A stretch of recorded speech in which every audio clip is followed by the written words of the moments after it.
یہ جو ہمارے معاشرے میں ایک چیز ہے، لوگ اگر کسی مشکل میں یا کسی الجھن کا شکار ہوتے ہیں تو سب سے پہلے ان کے ذہن میں یہ خیال آتا ہے کہ یہ جادو ہے، کسی نے کچھ کیا ہوا ہے، تعویذ کا اثر ہے.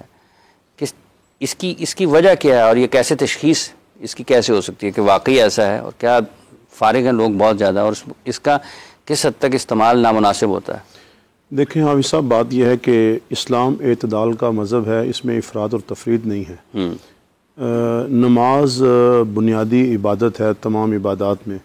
اس میں جب ہم یہ دعا مانگتے ہیں اہدنا الصراط المستقیم صراط الذین انعمت علیہم غیر المغضوب علیہم ولا الضالین آمین، تو اس میں دیکھیں ہم اللہ سے ایک التجا، ایک دعا کرتے ہیں کہ یا اللہ ہمیں صراط مستقیم عطا فرما دیجئے، اور ہم بار بار جو اللہ سے اہدنا الصراط المستقیم پڑھتے ہیں یہ استقامت مانگ رہے ہیں، کیونکہ اللہ نے ہمیں راہ تو دکھا دی ہے. پھر اس کی وضاحت کرتے ہوئے کہا کہ ان لوگوں کی راہ جن پر تیرا انعام ہوا، وہ جو منعمین ہیں، انعم اللہ علیہم من النبیین والصدیقین والشہداء والصالحین، یہ جو جماعت ہے ان کا راستہ ہمیں دکھا دیجیے. آگے کہا غیر المغضوب علیہم ولا الضالین، کہ یا اللہ نہ ان کا راستہ جن پر تیرا غضب ہوا اور نہ ان کا راستہ جو گمراہ ہو گئے.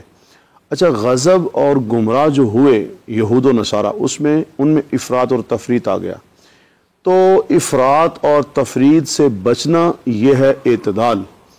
ہمارے معاشرے میں آج پھر وہی افراط و تفریط ہے کہ ایک طبقہ ایسا ہے کہ جو یہ سمجھتا ہے کہ تعویذ، وہ یقیناً میں شروع میں کہنا چاہتا ہوں کہ مؤثر بذات کوئی چیز نہیں ہے اللہ تعالیٰ کی ذات کے سوا. قرآن پاک میں خود ارشاد فرمایا وَمَا هُمْ بِضَارِّينَ بِهِ مِنْ أَحَدٍ إِلَّا بِإِذْنِ اللَّهِ، کہ کچھ بھی ہو جائے، جادو ہو جائے، کوئی ٹونا ہو جائے، اگر اللہ تعالیٰ کی ذات آپ کو نقصان نہیں پہنچا سکتی تو کوئی، یعنی اللہ کے سوا کوئی ایسی ذات نہیں جو آپ کو نقصان پہنچا سکتی ہو. اگر آپ کی تقدیر میں یوں لکھا ہوا ہے تو پھر ایسا ہو کر رہے گا، ورنہ ایسا نہیں ہوگا. یہ ہمارا نظریہ اور عقیدہ ہے. میں نے شروع میں عرض کر دیا کہ مؤثر بذات کچھ نہیں ہے.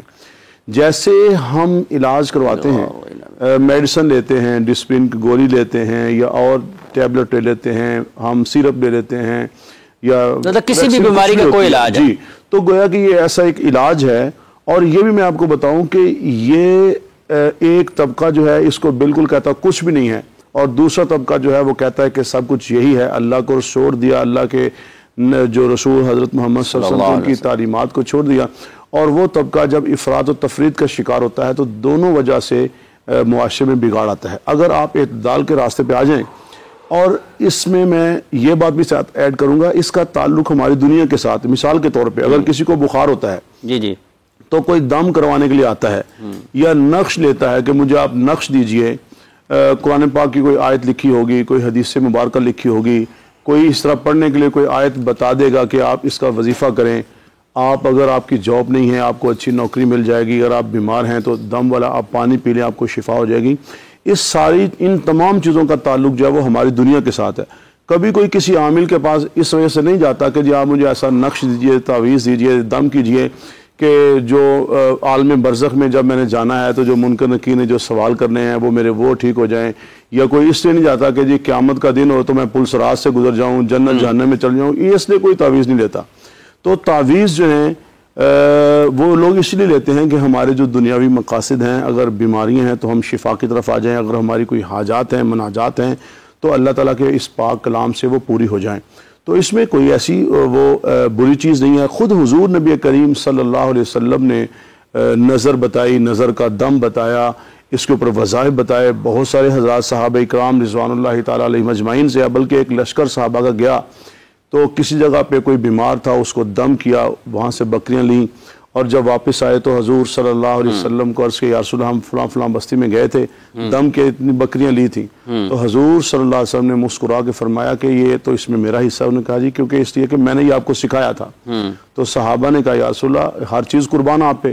تو حضور صلی اللہ علیہ وسلم کی جو سیرت طیبہ ہے اس میں ایسی باتیں ملتی ہیں، لیکن بات پھر وہی آ جاتی ہے کہ ہم اس کو مؤثر بذات نہ سمجھیں، جیسے دیگر ہماری میڈیسن ہوتی ہے، یا ایک اسباب سمجھ لیں کہ اسباب کے درجے میں ہم یہ چیزیں اختیار کر سکتے ہیں. مطلب اس کو ایک دوا کے طور پر لیا جا سکتا ہے، اور یہ نہیں کہا جا سکتا کہ کسی کا آپ کھانا خراب کر دیں گے یا کسی کی قسمت جو ہے وہ کھل جائے گی. جی یہ تمام چیزیں جیسے میں نے آیت پڑھی نا کہ وَمَا هُمْ بِضَارِّينَ بِهِ مِنْ أَحَدٍ إِلَّا بِإِذْنِ اللَّهِ، یہ قرآن پر آیت نص ہے کہ کوئی جادو ٹونا کوئی بھی چیز ایسی نہیں ہے کہ جو آپ کو اللہ کے اذن کے بغیر آپ کو نفع اور نقصان ایک کالر جی ہمارے ساتھ. السلام علیکم. کون صاحب محترمہ کہاں سے ہیں؟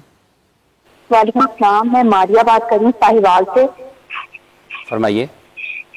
میرا سوال یہ ہے کہ ہم جوائنٹ فیملی سسٹم میں رہتے ہیں اور میری جو مامی ہیں وہ ہم پہ جادو کرواتی ہیں، کیونکہ اکثر ہمیں گھر میں تعویذ اور عجیب عجیب سی چیزیں مل رہی ہوتی ہیں، کبھی تصویروں کے پیچھے اور کبھی صوفے کے نیچے. تو اس کا توڑ بتا دیں، اور کیا ہم اس کے بدلے میں ان پہ جادو کروا سکتے ہیں توڑ کے لیے؟ ٹھیک ہے جی. سعدیہ صاحبہ. ہاں جی، بسم اللہ الرحمن الرحیم. خواتین کے ساتھ خاصی منسوب ہیں یہ چیزیں. بسم اللہ الرحمن الرحیم. اور میری بہن نے بہت ہی یہ سوال ایسا کامن سوال ہے جو موسٹلی جوائنٹ فیملی سسٹم میں یا سسرال میں اس طرح کے مسئلے آتے ہیں.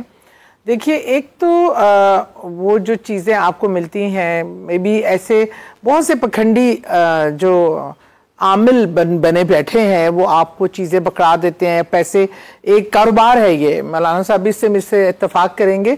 جو صاحب علم ہے، جو صاحب قرآن اور صاحب حدیث ہے، وہ آپ کو اس کا قرآنی حل اور وہ چیزیں بتائے گا. یہ جو چیزیں ہیں تصویروں کے نیچے کالے جادو کے نام پہ بہت زیادہ کاروبار ہے. ایک تو ضروری نہیں کہ اس کا اثرات بھی ہوں، ہم سائیکولوجیکلی بھی یہ جب کچھ ایسی چیز دیکھتے ہیں تو اپنے پر طاری کر لیتے ہیں اور ایون علامات بھی ظاہر ہونے لگتی ہیں. سب سے بڑی بات، اس کا جواب آپ کو جادو سے نہیں دینا قطعی. اللہ تعالیٰ کے قرآن پاک میں اور حدیث مبارکہ میں واضح طور پہ اس کی جو احتیاط ہے، جو آپ کے روز مرہ پڑھنے کی، آپ کے کل شریف آپ پڑھیں، آپ آیت الکرسی پڑھیں، یہ تمام چیزیں آپ کو محفوظ رکھتی ہیں. سب سے پہلے گھر میں فرض نماز کا ادا کرنا سب سے ضروری عمل ہے. اگر ہم نماز نہیں پڑھ رہے ہیں اور ہم وظیفے ہی کیے جا رہے ہیں کہ معاملات درست ہو جائیں گے، ہم تویز دھاکے کرائے جا رہے ہیں. دیکھیں، جو نماز ہے وہ اللہ تعالیٰ سے ہاٹ لائن تعلق ہے. آپ اس سے جب ہر روز 5 وقت باوضو ہو کے اس کے آگے آپ پیش ہوتے ہیں اور اپنے مسائل کا حل کرتے ہیں، تو مسائل کا حل تو جیسے آپ نے بھی بتایا، مولانا صاحب نے بھی، کہ نہ اللہ کی رضا کے بغیر کوئی آپ کو تکلیف دے سکتا ہے، نہ ہی کوئی فائدہ دے سکتا. تو اس لیے اللہ کو راضی کریں، اصل مقصد وہ ہے جو ہم لوگ جس سے دور ہیں. اور ہمیں ایک تو یہ کہ ایک دوسرے سے رشتوں میں بدگمانی نہ ہو، بدگمان نہ ہو. جب تک آپ نے خود نہ دیکھا ہو، یہ چیزیں بدگمانی پیدا کرتی ہیں، رشتوں کو خراب کرتی ہیں. اور جب آپ کو اگر جیسے بفرض محال آپ کو لگے میں آپ پہ جادو کرا رہی ہوں، تو آپ مجھ سے کبھی بھی محبت اور انسیت محسوس نہیں کریں گے. آپ نہ چاہتے ہوئے بھی ایک کھچاؤ، تناؤ اور دوری پیدا ہو جائے گی. اللہ تعالیٰ کو جو سب سے زیادہ چیز پسند ہے وہ اپنے عزیز و اقارب، بہن بھائی، اہل محلہ، اہل خاندان کے ساتھ صلہ رحمی کرنا، محبت پیار سے رہنا. تو یہ دلوں کو دور کرنے والی بات ہے. بتائے گا اگر اس نے کیا ہوگا تو نہیں بتائے گا تو کوئی بھی نہیں جس نے کیا ہوگا، ظاہری بات ہے. لیکن آپ سب سے پہلے نماز کا اہتمام کریں. اس کے بعد جو اللہ کے قرآن میں دیے گئے اذکار ہیں، انشاءاللہ یہ چیزیں آپ کو نقصان نہیں دیں گی.